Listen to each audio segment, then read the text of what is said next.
对，它是可以开对折的。但是你做中间当然没有的，它把折子的自己看过去，没有它双倍的计算就行了。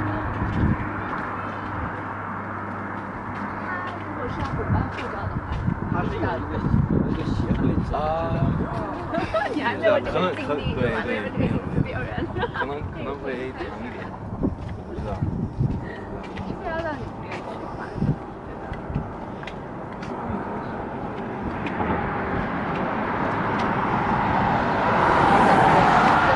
这是我们刚才走的那条路吗？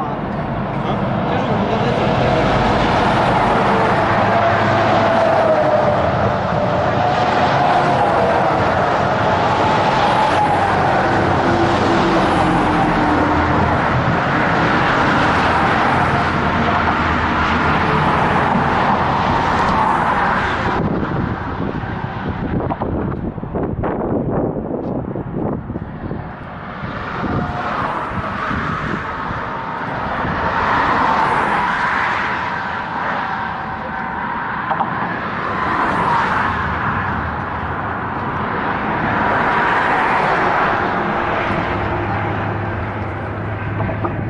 钢筋混凝土的设计寿命一般大概才100到150年，所以你这个差不多。